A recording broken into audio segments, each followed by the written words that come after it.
അതിൻ്റെ മെയിൻ കാരണം കമൽ സാറിന് ഇവിടെ ഒരു ഓഡിയൻസ് ഉള്ളത് കൊണ്ട് തന്നെയാണ്. രണ്ടാമത് കുറേ ആൾക്കാർ കൗതുകത്തോടെ നോക്കിയിരിക്കുന്നുണ്ടായിരുന്നു, എന്തായിരിക്കും ലാലേട്ടൻ ചെയ്തതെന്ന് ആ ക്യാരക്ടർ കമൽ സാർ ചെയ്യുമ്പോൾ. പിന്നെ കുറേ ആൾക്കാർ ഇത് കമ്പാരിസൺ ചെയ്യാൻ വേണ്ടി തന്നെ നോക്കിയിരിക്കുന്നവരുണ്ട്. അപ്പോൾ അങ്ങനെ പല രീതിയിലുണ്ട്. ഇപ്പോൾ നമ്മളിപ്പോൾ ഉദ്ദേശിച്ചത് ആൾക്കാർ അതിനേക്കാൾ കൂടുതൽ ഇപ്പോൾ കേരളത്തിൽ ആൾക്കാർ സിനിമ കാണുന്നുണ്ട്. അവർ വന്നിട്ട് എല്ലാവരും തുറന്ന് സമ്മതിക്കുന്നൊരു കാര്യം, ഇത് രണ്ടും രണ്ട് സിനിമയാണ്. കമ്പാരിസണിന് മുതിർന്ന പലരും, ഒരാൾ കഴിഞ്ഞ ദിവസം ഒരു ഫേസ്ബുക്കിൽ ഒരു ഇത് എഴുതിയേക്കുന്നുണ്ട്, ഞാൻ ഇതിനു മുമ്പ് ഇങ്ങനെയായിരിക്കും, ഇത് കമൽ സാർ ചെയ്താൽ ഇങ്ങനെയാകുന്നൊരു മുൻവിധിയോടുകൂടിയാണ് പോയത്. പക്ഷേ എന്നെ ഞെട്ടിച്ച് കളഞ്ഞു. കാരണം ഇത് രണ്ടും രണ്ടാണ്. കമൽ സാർ എന്താണെന്നും ലാലേട്ടൻ എന്താണെന്നും നമുക്ക് വ്യക്തമായ രീതിയിൽ தெரிஞ்ச് രണ്ടുപേരും കഴിവുള്ളവരാണ്, രണ്ടുപേരും രണ്ട് രീതിയിലാണ് ആ ക്യാരക്ടർ പ്രസൻറ്റ് ചെയ്തിരിക്കുന്നത്. അപ്പോൾ തീർച്ചയായിട്ടും അതൊരു ഒരു ഒരു നല്ല ഒരു ഒരു സൈനാണ് പാപനാശത്തെ സംബന്ധിച്ചിടത്തോളം. എന്നാൽ തമിഴ്നാട്ടിലെ അവസ്ഥ പണ്ട് 2013 ദൃശ്യം ഇവിടെ ഇറങ്ങിയപ്പോഴത്തെ അതുപോലത്തെയോ അല്ലെങ്കിൽ അതിന് മുകളിലത്തെയോ അവസ്ഥയിലാണ്. കാരണം തമിഴ്നാട്ടിൽ ഞാൻ കുറേ തിയേറ്ററുകൾ വിസിറ്റ് ചെയ്തു. എല്ലാ തിയേറ്റേഴ്സുകാരും ഭയങ്കര സന്തോഷത്തോടെയാണ് നമ്മൾ പല തിയേറ്ററിലും ചെന്നപ്പോൾ അവർ പറഞ്ഞു, എത്ര വർഷം കൂടിയിട്ട് ഇവിടെ ആൾക്കാർ എഴുന്നേറ്റ് നിന്ന് കൈയടിക്കുന്നു എന്ന് കാണുന്നതെന്നറിയോ. എഴുന്നേറ്റ് നിന്ന് മാസ് പടത്തിന് വിസിലടിക്കും, അങ്ങനത്തെ ഒരു കൈൻഡ് ഓഫ് ഇതുണ്ട്. അതല്ല നമ്മൾ ഉദ്ദേശിക്കുന്നത്. അവരുദ്ദേശിച്ചത് ഒരു പടം നടന്നുകൊണ്ട് അതിവിടെയുണ്ട്, വിസിലടിയും ബഹളവും കൈയടിയൊക്കെ ഉണ്ട്. ഒരു സിനിമ കഴിഞ്ഞ് കഴിയുമ്പോൾ എഴുന്നേറ്റ് നിന്ന് കൈയടിച്ച് അതിനെ അംഗീകരിച്ചിട്ട് പോകുന്നു എന്ന് പറയുന്നത്. അപ്പോൾ അത് ഒരു 4-5 വർഷം കൂടിയാണ് ഇവിടെ അങ്ങനെ ഉണ്ടാകുന്നത്.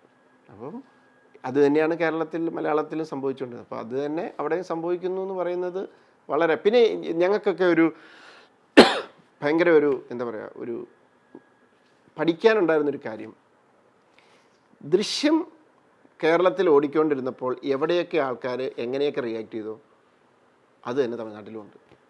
ഇവിടെ കൈയടിക്കുന്നു, ഇവിടെ ആൾക്കാർ തെറി വിളിക്കുന്നു ഒരു ക്യാരക്ടറിനെ, അതെല്ലാം തമിഴ്നാട്ടിലുണ്ട്.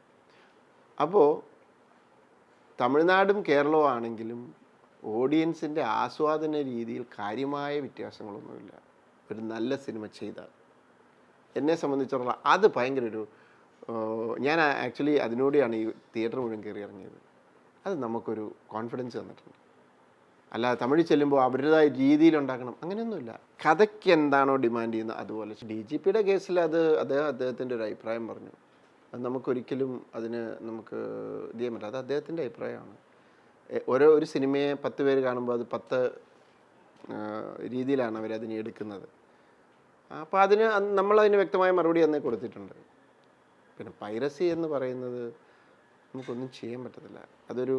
സത്യം പറഞ്ഞാൽ അതൊരു ക്രൂരതയാണ്. ഞാൻ പറഞ്ഞ ഒരു പ്രൊഡ്യൂസർ ബാക്കി ആരെയും നോക്കണ്ട, അയാൾക്കൊരു കുടുംബമുണ്ട്, അയാളും റിസ്ക് എടുത്തിട്ടാണ് ഇത്രയും കോടികൾ മുടക്കി ഒരു സിനിമ ചെയ്യുന്നത്. വേറെ ആരെയും നോക്കണ്ട, ആർട്ടിസ്റ്റിനെയും ടെക്നീഷ്യൻസിനെയും ഒന്നും നോക്കണ്ട. ഒരാൾ സിനിമ പ്രൊഡ്യൂസ് ചെയ്യുന്നു, എന്തോരം ആൾക്കാരെ എൻ്റർടൈൻ ചെയ്യുന്നു. ഈ പ്രൊഡ്യൂസേഴ്സ് എടുക്കുന്ന റിസ്ക് ഭയങ്കര. എത്ര സിനിമകൾ ഒരു വർഷം റിലീസ് ചെയ്യുന്നു, അതിൽ എത്ര എണ്ണം ഹിറ്റാകുന്നുണ്ട്. അവർ ഗാംബിൾ ചെയ്യാണ്. അപ്പം അതിൻ്റെ കൂടെ ഓക്കെ പടം നല്ലതല്ലെങ്കിൽ ജനം തിരസ്കരിച്ചു, അത് നമുക്ക് മനസ്സിലാകും.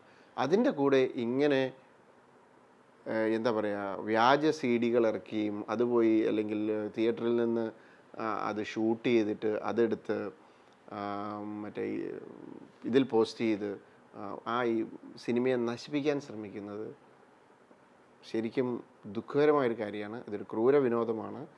ഇതിനെതിരെ ഞാൻ പറഞ്ഞ സംഘടനകൾ ഒന്നിച്ച് നിൽക്കണം. നല്ല രീതിയിൽ നമ്മൾ സപ്പോർട്ട് ചെയ്ത് കഴിഞ്ഞാൽ സൈബർ സെല്ല് അവരുള്ളവർ ഹെൽപ്പ് തരും. ഇപ്പോൾ അവർ പറ്റുന്ന പോലെ ഹെൽപ്പ് ചെയ്യുന്നുണ്ട്. പിന്നെ നല്ല സിനിമയെ സ്നേഹിക്കുന്ന ഒത്തിരി ആൾക്കാരുണ്ട്. അവർക്ക് ഇങ്ങനെയുള്ള എന്തെങ്കിലും ഇൻഫർമേഷൻ കിട്ടുമ്പോൾ അത് ഞങ്ങളെ അറിയിക്കുക. കാരണം ഇപ്പോൾ തന്നെ പാപനാശത്തിൻ്റെ വന്നത് ഒത്തിരി പേര് എനിക്ക് ലിങ്ക് അയച്ചു തന്നു, സാർ അവിടെയുണ്ട് ഇവിടെയുണ്ട്. കാരണം അവർക്കിത് എന്താ അതുകൊണ്ട് നേട്ടം, അവർ സിനിമയെ സ്നേഹിക്കുന്നവരായതുകൊണ്ട്. അപ്പോൾ പിന്നെ ഇത് സാധാരണ ഒരു ക്രൈം പോലെയല്ല, എവിടെയോ ഇരുന്ന് ചെയ്യുന്നു. ചിലപ്പോൾ വേറൊരു രാജ്യത്തിരുന്നായിരിക്കാം ചെയ്യുന്നത്. ഇവിടുന്ന് ഒരാൾ ചെയ്തു, അത് കൊണ്ടുപോയി വേറൊരു രാജ്യത്തു നിന്ന് അപ്ലോഡ് ചെയ്യുന്നു. അപ്പോൾ അതിന് ടെക്നോളജി ഉപയോഗിച്ച് തന്നെ അതിനെ തടയാൻ പറ്റുള്ളൂ. അതിന് ഇവരുടെയൊക്കെ സഹകരണം വേണം. ഇൻഡസ്ട്രിയിലുള്ള സംഘടനകൾ ഒന്നിച്ച് നിൽക്കണം. ഇപ്പോൾ പ്രേമത്തിൻ്റെ ഒരു കാര്യം എടുത്താൽ എന്താണ് സംഭവിച്ചതെന്ന് എനിക്ക് ഭയങ്കര മിസ്റ്റീരിയസ് ആയിട്ട് തോന്നിയിട്ടുണ്ട്. ഞാനിത് അറിഞ്ഞത് വളരെ ലേറ്റായിട്ടാണ്. അങ്ങനത്തെ ഒരു എന്താ പറയുക, സെൻസർ കോപ്പിയുടെ ഇത് സെൻസർ ഓഫീസിൽ നിന്ന് പോകും ഞാൻ വിശ്വസിക്കുന്നില്ല. ഒരു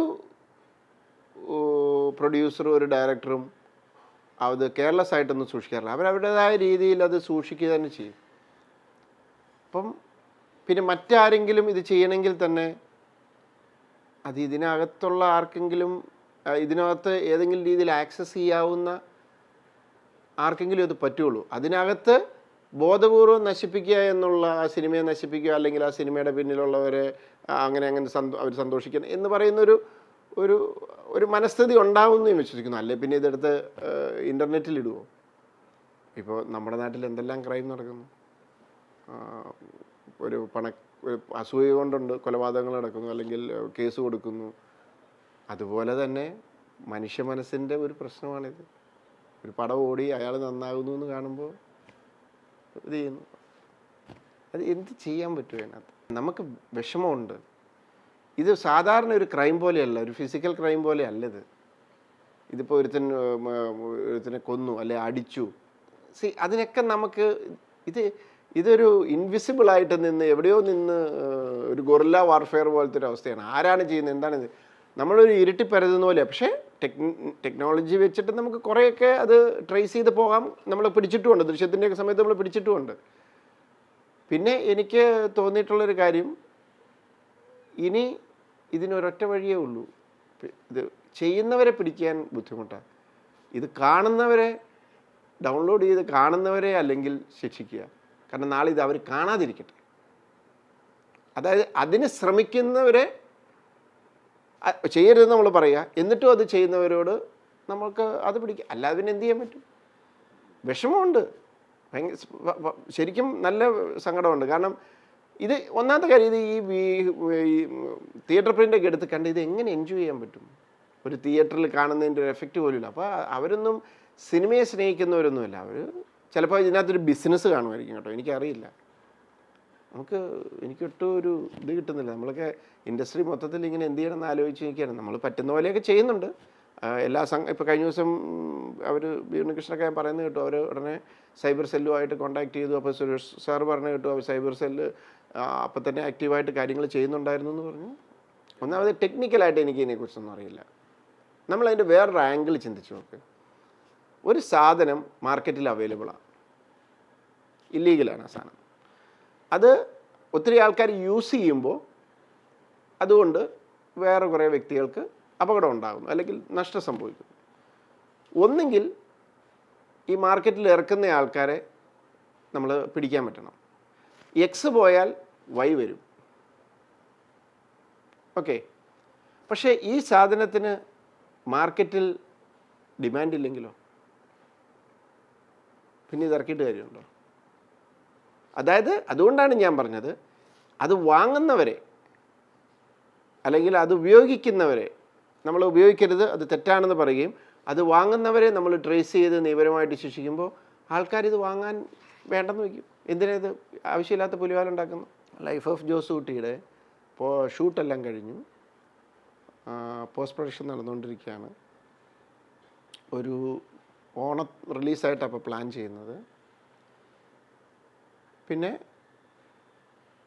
പലരും ഇമെയിൽ അയക്കുന്നതും മെസ്സേജ് അയക്കുന്നതും കാണുമ്പോൾ എല്ലാവരും എന്തോ വലിയൊരു പുലി വരുന്നേ പിന്നെ പ്രതീക്ഷ കൊണ്ടിരിക്കുക. അതൊന്നും അല്ല ഇത് ദൃശ്യം മെമ്മറീസും ഒക്കെ കഴിഞ്ഞപ്പോൾ തൊട്ട് ആൾക്കാർ മുഴുവൻ നമ്മളേതാണ്ട് കുറ്റാന്വേഷണയുടെയും ലാസ്റ്റ് മിനിറ്റ് കൊണ്ട് എന്തോ ട്വിസ്റ്റ് ഉണ്ടാക്കുന്ന ആളാണെന്നുള്ളത്. അങ്ങനെയൊന്നുമില്ല. ഇതൊരു സാധാരണ സിനിമ. എൻ്റെ പഴയ മമ്മി ആൻഡ് മീയുടെയൊക്കെ ഒരു ജോണറിൽ പെടുത്താവുന്ന ഒരു സിനിമയാണ്. പ്രത്യേകിച്ച് മമ്മി ആൻഡ് മീ പോലും ലാസ്റ്റ് മിനിറ്റ് ഒരു ട്വിസ്റ്റൊക്കെ ഉണ്ടായിരുന്നു. ഇത് അതുപോലും ഇല്ല. അപ്പോൾ നമ്മൾ ഒരു ക്ലീൻസ് മൂവി, ഒരു കൂൾ മൂവി, പ്രഡിക്റ്റബിൾ കഥയാണ്. നമുക്ക് ആ സിനിമ കാണുമ്പോൾ അറിയാതെ എങ്ങനെയാണ് അവസാനിക്കാൻ പോകുന്നത്. പക്ഷെ അത് കഥ പറയുന്നതിന് ഒരു പ്രത്യേക രീതിയിൽ പറയുന്നു എന്ന് കരുതി ഞാനും ദിലീപും ഇതിനു മുമ്പ് ചെയ്ത മൈ ബോസ് പോലെ ഒരു ഔട്ട് ആൻഡ് ഔട്ട് ഹ്യൂമർ ആണോ എന്ന് ചോദിച്ചാൽ അങ്ങനെയല്ല. എന്നാൽ ആൾക്കാർ വിരസത ഉണ്ടാവാതെ പറഞ്ഞു പോകുന്ന ഒരു സീരിയസ് കാര്യം.